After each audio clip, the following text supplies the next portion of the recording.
안녕하십니까. 300초 인문학의 강성욱 PD입니다. 네, 이번 시간에는 마르크스 아우렐루스 황제의 명상록 읽기 두 번째 시간입니다. 그 2장은 일단 대략적으로는 행동하는 것에 대해서 이렇게 주로 얘기하고 있다고 분류를 해놓고 있는데요. 전체적으로 내용들이 이렇게 꼭 어떤 내용들 챕터별로 이렇게 나누어지고 그런 느낌은 좀 아니고요. 전체적으로 마르크스 아우렐리우스 황제가 자신의 생각을 그때그때 이렇게 잘 스토아 학파적인 철학에서 스토아 철학에서 근거해서 어떤 의미에서 유물론적 관념, 이게 개념적이 아니라 구체적 현실이나 구체적 물체에 근거한 어떤 사유하는 정신, 이런 것들을 좀 많이 이야기하고 있습니다. 이 권에는 이런 부분이 일부 있습니다. 다른 사람의 마음 속에서 무슨 일이 일어나고 있는지 몰라서 불행하게 되는 경우는 거의 없다. 그러나 스스로의 마음의 움직임을 모르는 사람은 반드시 불행하게 될 것이다. 이 말도 저는 되게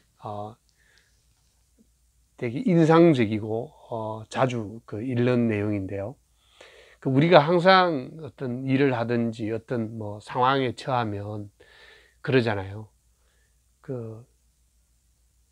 정보를 정말 빨리 많은 정보를 알아가지고 분석은 잘해요. 근데 결국은 문제는 뭡니까? 정보를 받아서 분석은 잘하는데 결정적으로 그때 남은 거는 뭡니까? 제가 분석된, 취합된 정보와 분석된 정보를 가지고 내가 어떻게 행동하느냐, how to, 이것이 결국은 굉장히 중요한 모든 것을 결정을 짓잖아요.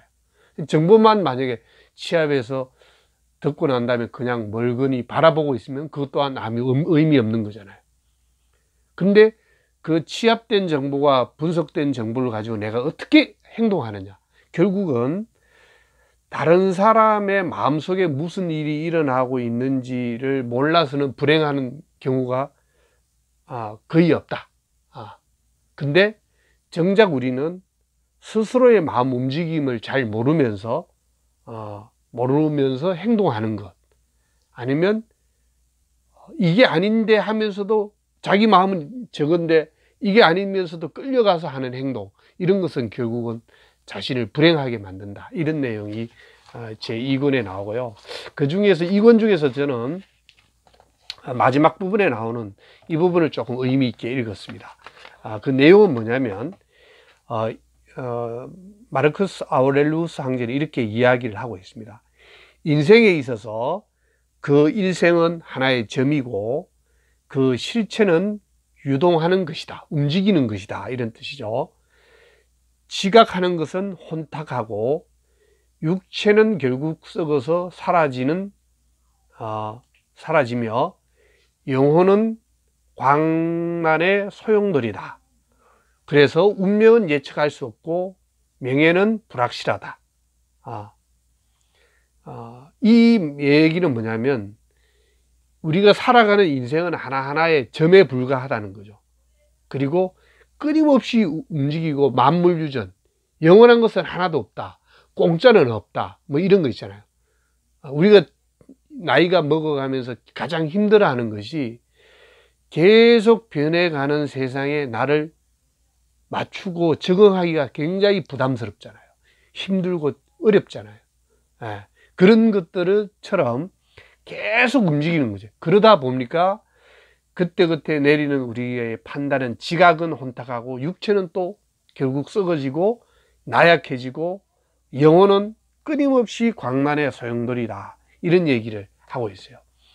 자, 그렇다면 여기서 마르크스 아우렐리우스 황제는 이렇게 이야기합니다. 그렇다면 우리의 인간을 인도하고 보호하는 것은 무엇인가? 그것은 단 하나, 바로 철학이다. 철학이란 인간의 마음속에 있는 신을 모독하거나 해치지 않고 고통과 쾌락을 초월하고 목적 없이는 어떤 일도 하지 않으며 위선이나 허위를 멀리함으로써 다른 사람이 어떤 일을 쓸데없이 참견하지 않으며 무슨 일이 생기든지 모든 것이 같은 근원으로부터 나온 것임을 깨닫고 기쁜 마음으로 받아들이며 죽음이란 모든 생물을 구성하고 있는 최초의 원소로 환원되는데 지나지 않는다는 사실을 깨달아 기꺼이 죽음을 기다릴 수 있게 해주는 것이다. 어떻게 보면 이 방금 읽은 이 부분이 마르쿠스 아우렐리우스 황제가 이 명상록 전편에 흐르는 철학적 그리고 사유의 기저가 여기에 다 담겨 있다고 해도 과언이 아닙니다. 그래서 우리가 우리의 인간을 인도하고 보호하는 것이 필요한데 그것은 바로 철학이다. 철학적으로 무장을 해야 된다. 그 철학은 바로 우리가 어떤 살면서 생기는 고통과 쾌락도 초월하고 이 명상록에서 스토아 학파가 주장하는 게 절제거든요.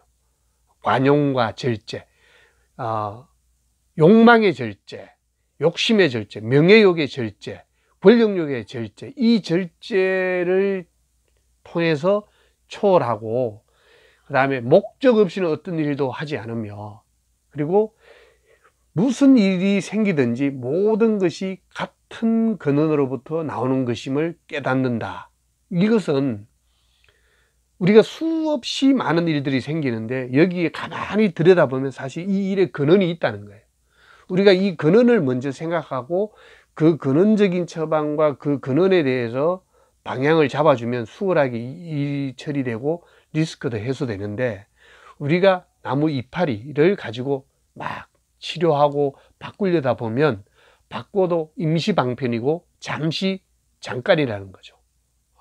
그리고 이 스토아 학파 마르쿠스 아우렐리우스 황제가 또 이야기하는 중에 바로 죽음입니다. 죽음 앞에 겸손하라. 그래서 죽음을 이해하라. 까르페 디엠. 그래서 오늘이 중요하고 오늘을 가치 있고 이성적으로 살아라는 얘기가 바로 이 구절에도 어느 정도 나옵니다. 저는 이 구절을 읽을 때 최근에 그 시진핑 주석을 이 구절을 자주 이렇게 생각합니다. 왜냐하면 철학과 신념이라는 측면에서 최근에 읽은 철학자 그 어떤 정치가 중에서는 저는 시진핑이라는 사람을 굉장히 대단하고 높게 보는데 주의 깊게 보고 있는 이유가요. 2000년 7월에 중화얼시라는 잡지에 시진핑 주석이 인터뷰를 합니다. 이 2000년이라고 하면 저장성 아니면 복건성 쪽에 한 3번째 정도 지위에 있을 때였어요. 이때 이 친구가 이 양반이 이제 잡지에서 인터뷰를 했는데 이 얘기를 해요. 인생은 자기가 걸어갈 때 느끼는 어떤 생각들이 있는데 그 중에서 인생의 길은 자기 자신이 선택하는 것이다. 정확한 길을 선택하기 위해서는 굳은 이상과 신념이 있어야 한다. 신념이 없다면 아무리 환경과 운이 좋더라도 그릇된 길을 걸어가게 될 것이다. 그러니까 철학적이든 어떤 신념이든 굳은 이상이 없으면 인생을 살면서 수많은 유혹과 수많은 욕망과 이런 것들이 계속 인간을 발목을 잡고 제어하잖아요. 그것 때문에 올바른 길을 갈 수 없다. 이걸 올바르게 가기 위해서는 신념이 필요한데 이때 시진핑 주석은 그 당시에 젊은 나이에 2가지를 얘기합니다.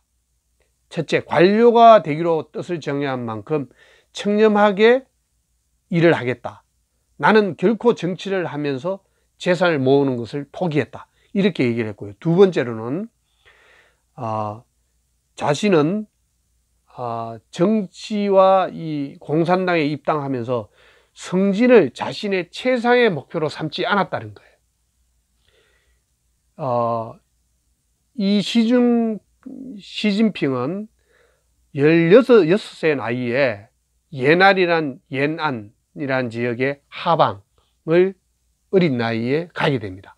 그 이유는 아버지 시중신이 그 당시에 이제 모택동에 의해서 문화혁명 당시에 반혁명분자로 몰리면서 16살 나이에 예난이라는 지역에 하방 가서 농사 짓고 농민들 속에서 아주 갖은 고생을 다합니다.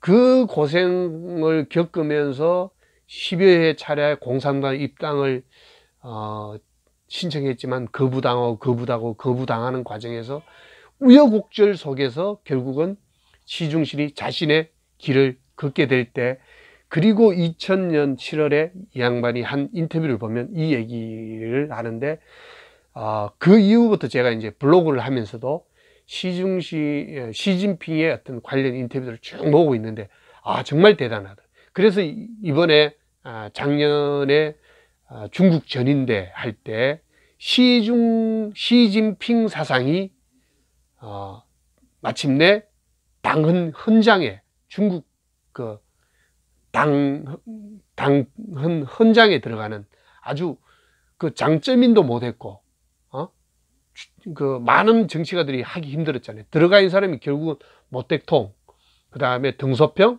그 다음에 시진핑, 이렇게 세 사람의 이름이 정치 노선이 들어갈 정도로 이 어려운 리더십 상황에서 시진핑이 하는 것은, 저는 이 사람이 젊을 때 했던 인터뷰들을 쭉 블로그를 통해서 보고 정보를 취합하면서 많은 것을 느꼈습니다.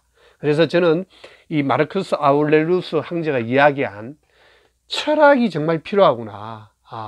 이 철학이 굉장히 깊은 의미의 어떤 아주 고담중론의 높은 수준의 그런 철학은 차치하고라도, 적어도 우리가 인생을 살아가면서 목표를 정하고 유혹과 불의와 그 다음에 야망과 욕망이 점철되는 이 가운데 자신을 오롯이 지키기 위해서는 철학 혹은 신념 혹은 목표, 그게 우리 동양 고전으로 넘어오면 호연지기, 자기 큰 뜻을 세우고 나아가는 그런 게 필요하지 않을까, 이런 생각을 합니다.